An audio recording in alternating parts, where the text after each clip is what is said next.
what if I don't write another great poem? It always feels like yes, I've written something that I like before, but what if that was the only one? What if it never happens again? You're listening to The Poetry Table, a segment of the Gather Poets podcast where I take you inside conversations with bold and gutsy poets, exploring the craft choices, the questions, and the lived experiences that shape their poems.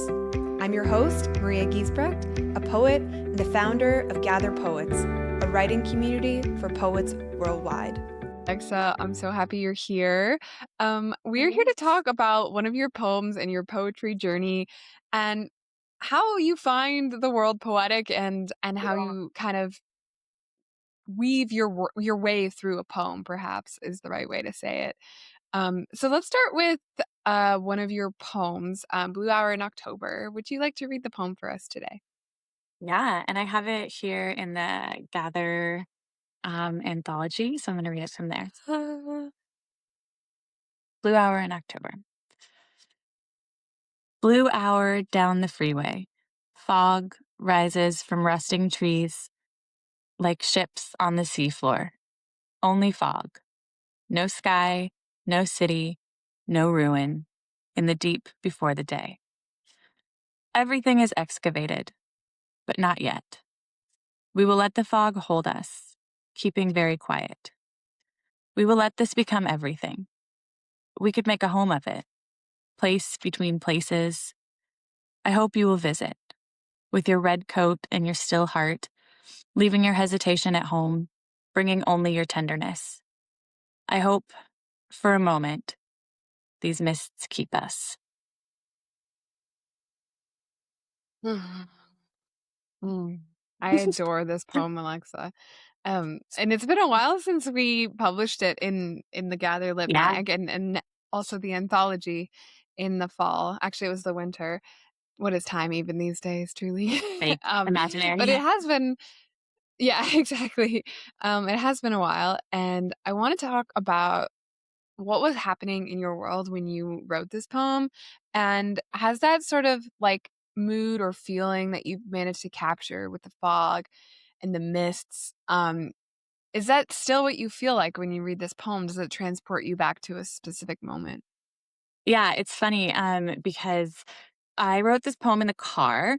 So this was a gather session poem. Like so many of my favorite things that I have written are things that I wrote in gather sessions.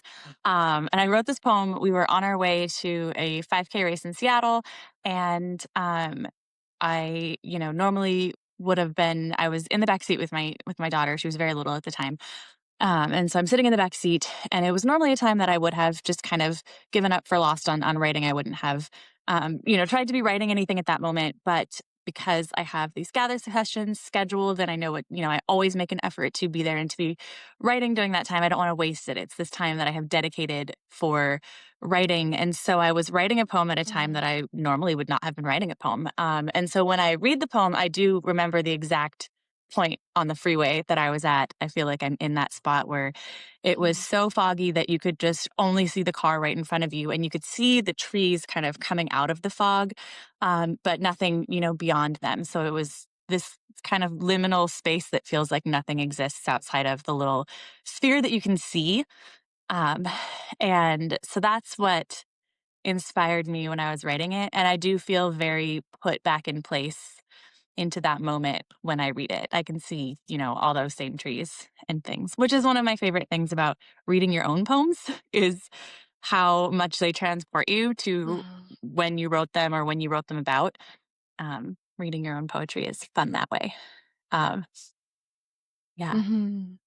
Yeah, it's super interesting. And sometimes writers talk about how they will look back on their work and they're just like, oh, I didn't know what I was doing. I was such a baby poet, and, and obviously that happens to the best of us. Oh, But yeah. I do think it's interesting when you look back and you read a poem and you read a few more, and there's like you. In a way, there's a selfish moment where you realize, like, oh my God, I actually really love what I wrote. And I mean selfish, not in a bad way. It's about ourselves. And I think that's one of the best ways to like bolster yourself when you're feeling stuck or uninspired. Corinne Kapoor from Only Poems in a workshop 2 years ago said that you should always soothe yourself with the fact that you've written one great poem, because most poets feel that they have written one great poem. And if you can write one great poem, you can write another great poem. So that's sort of the logic I use when I'm feeling stuck in my writing. I'm curious about your writing practice. Like, is it a daily thing? Is it a when my daughter is sleeping, when I have time between the margins of our messy lives? And what do you do when you feel stuck in your writing?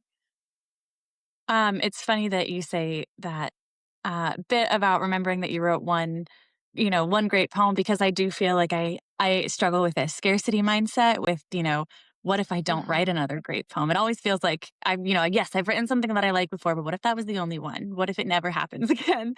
And Yeah. also remind myself, kind of in the vein of what we had a great workshop with Ellen Bass this last week.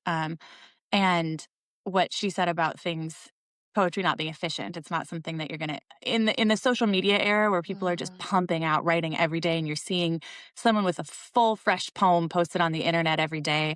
I think if you go a day without finishing a poem, or you go a week without finishing a poem, you feel like you're never going to. It's over because you have that rushed mindset in place. But poetry is not efficient. And so to answer Yeah. back my writing practice, I'm kind of a notebook writer. My friend has these like lovely little notebooks made for me with my name on them, and they say poetry down the spine. And I have my special little pens, and that's my favorite way to write. I like to be able to journal and sit down and write that way, and then eventually transfer it to the computer. But it is not always Oh. the way that I am able to write. I have a toddler in the house. She sees me with a pen and she says she wants to color, and she's over trying to take it. So a lot of the times I'm a notes app poet, and it's in the car. It's when I'm pushing the stroller. It's yes, when she's sleeping. When she's independently doing things. It's very, you find the little moments that you have, and you make use of them. And it's all the advice that you see so often from great writers is that you need to sit down at a desk for like 6 hours a day and just, commit to 2,000 words a day or something. And for me, that just does not make sense. It's not realistic. Um, and I also don't write best at a desk. I write best on a walk or in the car on the freeway or, Mm. out in a coffee shop, or when I'm seeing people and I'm interacting with the world, that's when I feel things come into my mind, not when I'm staring at a wall in my bedroom. That's not usually the time, except if it's a gather session, and then Mm. and then that's the time. But that's because there's people. You guys are on I my love screen. that. I think exactly. I think it's like a gather session for me is the equivalent of being in a coffee shop with Yeah. strangers, because you're all writing together. Well, I mean, I shouldn't say people in a cafe are writing, but often they're working on laptops and stuff. And there's a shared sense of community of being in a coffee shop. Like, you're doing your thing, I'm doing my thing. And for some reason, there's like, you're doing your thing well, so now I gotta do my thing well. And, like, I don't know, I get this, like, almost like we're sharing a flow state kind of feeling when Yeah. I'm in a cafe, and I get that same feeling on Zoom. I'm very jealous of your ability to write in a notebook with, like, a pen and make it like a physical thing. The only time that I've successfully been able to do that was last summer. Corey and I went away for, I think it was 4 days, maybe 4 nights, 5 days.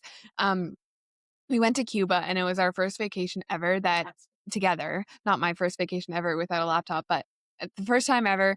We both have built our creative practices, him with his YouTube thing. I shouldn't say that. That's very thing. insulting towards him. But he has a YouTube channel, and he's a sports analyst, and he's very successful at what he Yeah. does. But we are both like so enthralled with what we do. It's hard to separate work from play. Anyways, Mhm. long story short, we decided enough was enough, and we were going to go on our first vacation ever without a laptop. And so that felt really scary to me because I was doing a lot of relaxing and I wanted to write, but I didn't have my laptop with me. And it was very interesting what I ended up writing just in a notebook, because it wasn't really poetry, but I just wrote like everything that I saw. I just became a Yeah. description machine. Like I just I held on to all of the things we noticed, and was also without my phone for those days. And I think like I reached a place that Mary Oliver would have been very proud of, which was like I was literally just observing everything. And then when I got home, I took all of that observation and it turned into some of my favorite poems that I've ever written. Um, Yes. and then I got back to my phone and that practice went down the drain. But I will say that was the short period of time where I had hope for my life as a notebook poet.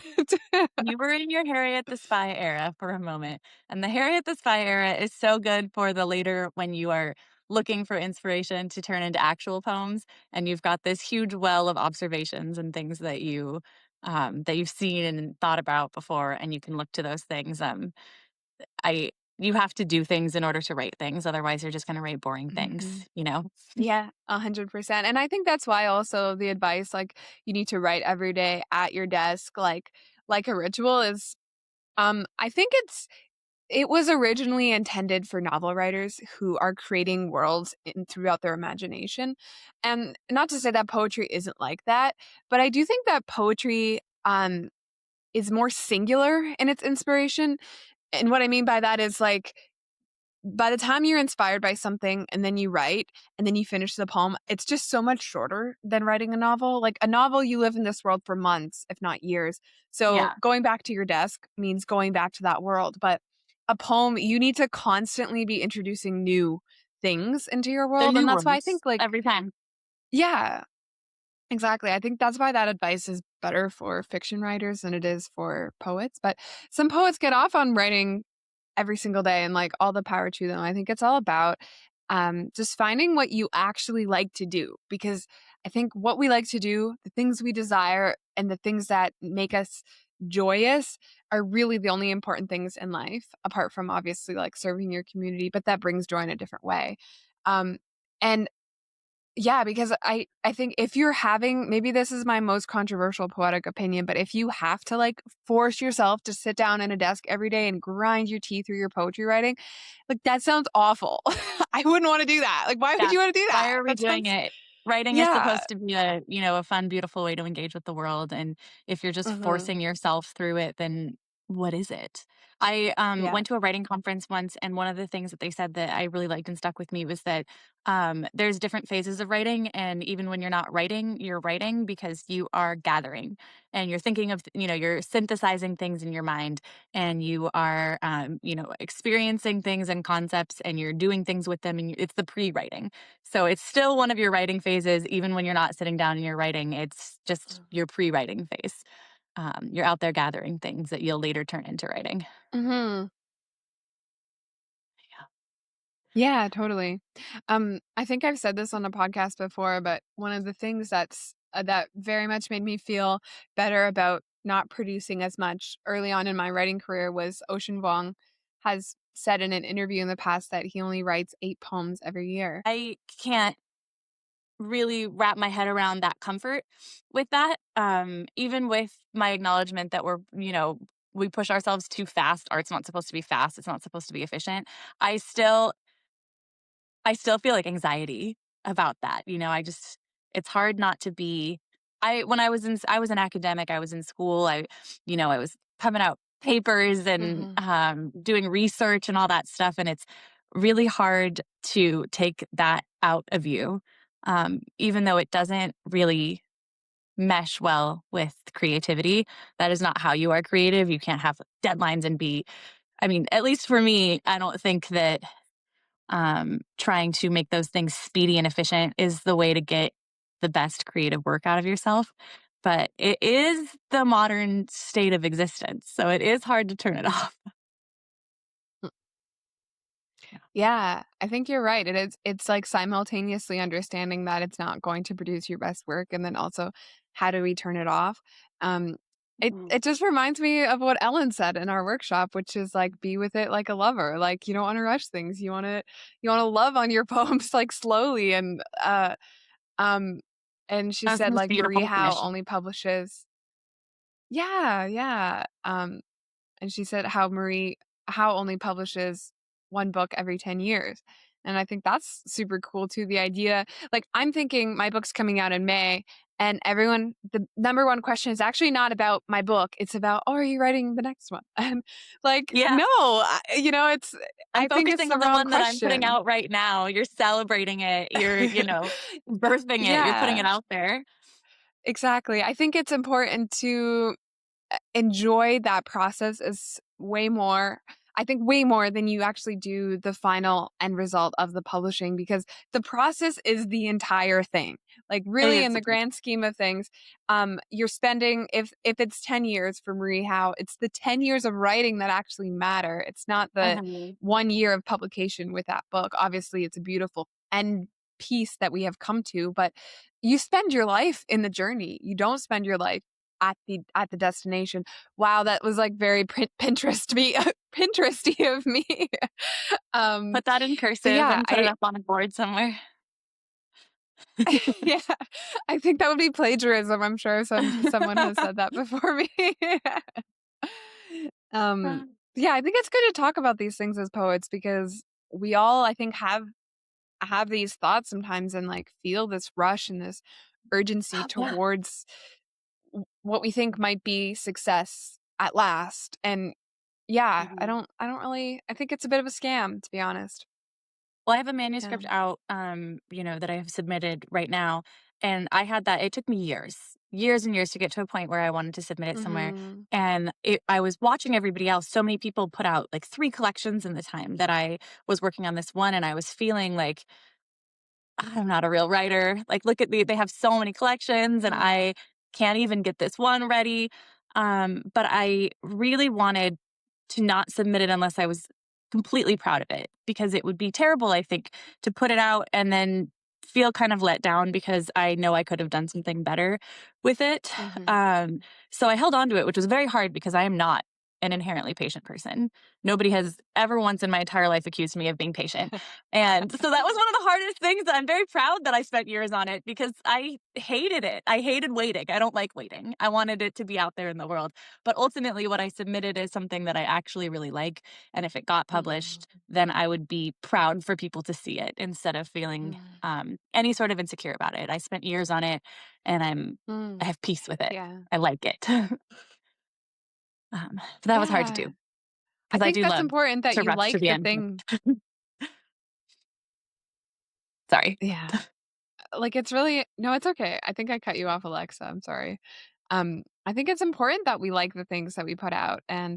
Um And I think that energy is also like, maybe I'm wild for assuming this, but I think that energy is can be felt by the publishers as well.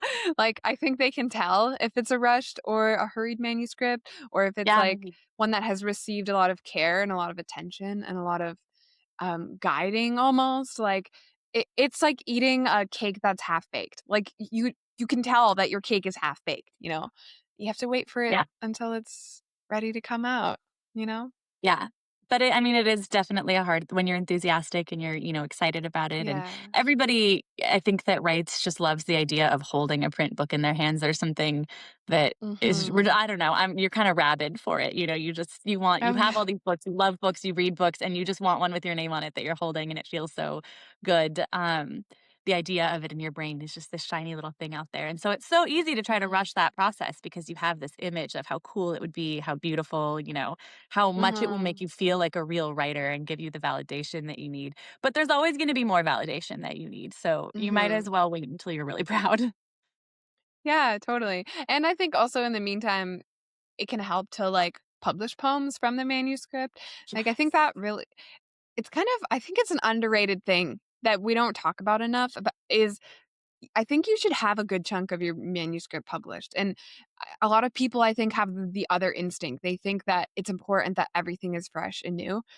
But I think when you submit your poetry from your manuscript and it gets published, first of all, I think that is a small form of validation that there's something that a reader is holding on to, or there's something that's being captured that really resonates with the reader. And that's actually really important for a manuscript. It's not about the external validation, but it's about whether a reader can actually feel something when they read your work and there's something there to like grab and hold on to.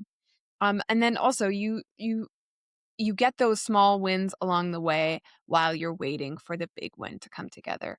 And But also when we you get your all rejections, you make your yeah, poems yeah, better.